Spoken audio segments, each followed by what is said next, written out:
definitely understand how communication breakdowns can happen. I'm in sales. I've been in some form of sales for about 20 years, but I am a certified John Maxwell speaker, coach, and Oh, wow. trainer.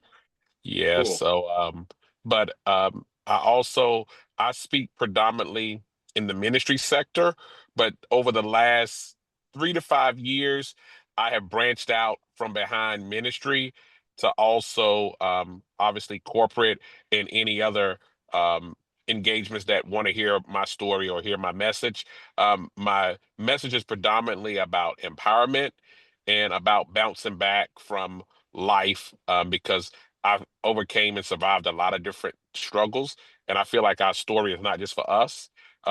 Being that I was in the ministry sector for over 20 years, seen a lot in ministry. I've seen what not to do in ministry, so trying to just show people that okay, you don't just have to be a preacher to be called to empower or speak truth or principles. So that's a little bit about myself. Like I said, I met with Kevin. We both work at the same company together. I'm in outside sales now with Home Depot.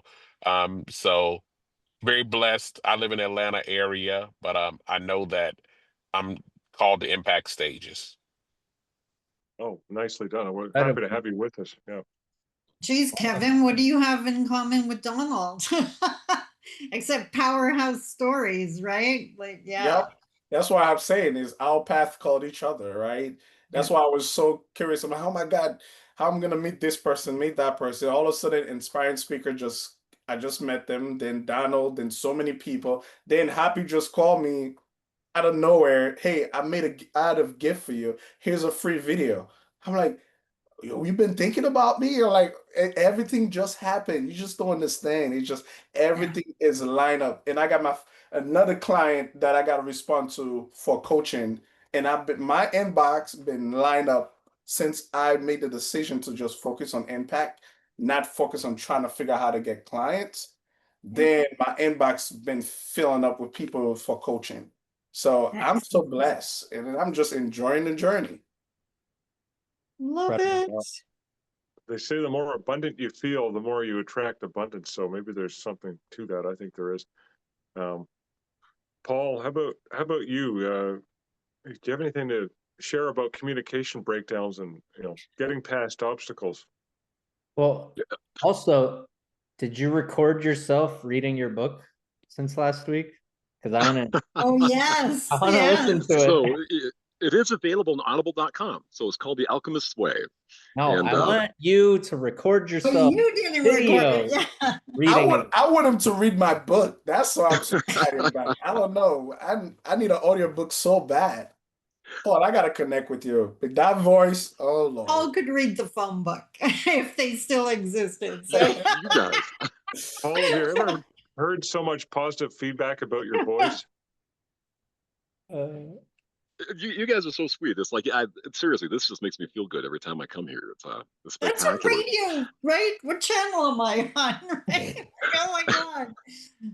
Well, when you talk about communications breakdown, so I've been doing new product development for over 38 years, leading these engineering teams. And if you want to talk about independent thinkers, it's like, sometimes leading engineers is like trying to keep the puppies in the box. And communications is the key. And that was something I was really bad at. I went into engineering because I was good at math and science. In fact, my teachers kind of told me, it's like, yeah, Paul, I think recess is probably your best thing. But they said, definitely not writing. It's like, they said, that's not your thing, or speaking. So anyway, it was something I had to evolve. And as you try to influence people, especially in management, especially in new product development, where a lot of folks, they don't have the belief in what we're going to do. It's like, this has never been done before, folks. Like when we get that optical mouse that came out of our team in the late '90s, they were like, gee, we may be working on this for the next 10 years. It's like, and it may never see the light of day, but anyway, it did, like many other projects.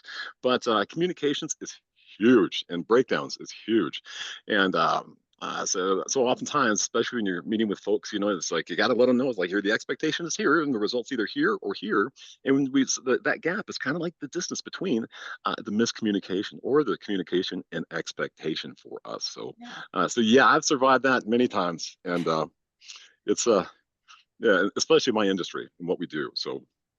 Yeah. I don't think there's one industry that isn't impacted by how crucial and essential good communication is. But I'd love to hear Jerry about Oh, communication yeah. breakdown in marketing. Mhm. And like, for those of you who don't know Jerry, Jerry is an OG in marketing. Yeah. Mhm.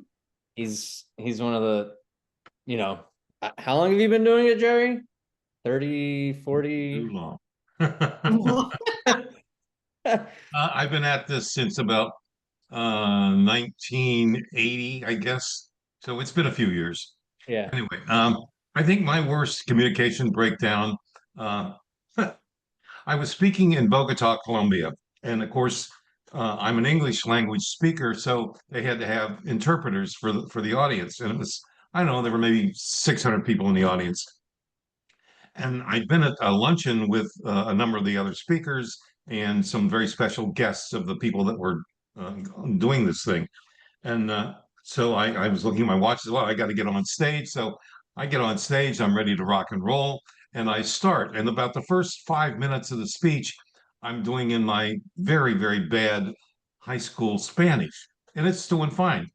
And at the end of that, I switch into the regular speech, and the fellow about 6, 8 rows back is doing this. And I said, "Yes, sir. What is it?" And he said, "No interpreter," meaning there was no interpreter speaking into their headphones, and so they couldn't figure out what the hell I was saying. And so I said, "I will speak very slowly." The entire audience broke up, just totally broke up.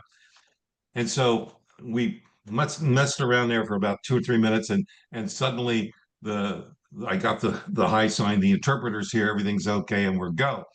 Well, I mean, what do you do? And I said, I'll speak very slowly, and I tried speaking slowly, and everybody went along with me. We had a few laughs. When I finished that speech, the executive VP of the organization that had flown me in from the States said, I thought I'm in really trouble here because I didn't do what I was supposed to do or something, right? And he said, "We've never had a speaker that was that solid on stage when that kind of thing went wrong.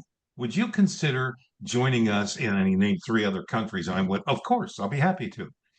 But sometimes whatever you do in that instant is what changes the rest of your life or that situation or whatever. And just by being honest and trying to figure out what to do and just saying what I blurted out, what came to mind, everybody kind of relaxed, and we all got together, and suddenly I had a whole audience pulling with me instead of saying, "What the hell's wrong with this guy?" So anyway, that's my worst one. you know Great. what? I just want to jump in here for a sec. I couldn't agree more. Like, we all face the communication challenges, but it's the recovery, even down to the expression on your face sometimes, right?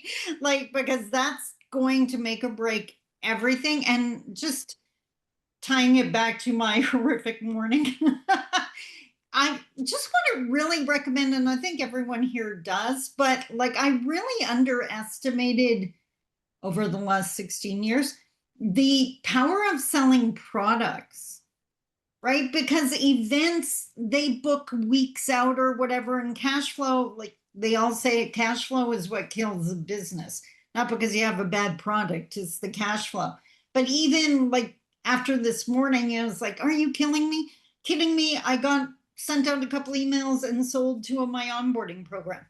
So it was like, take that, right?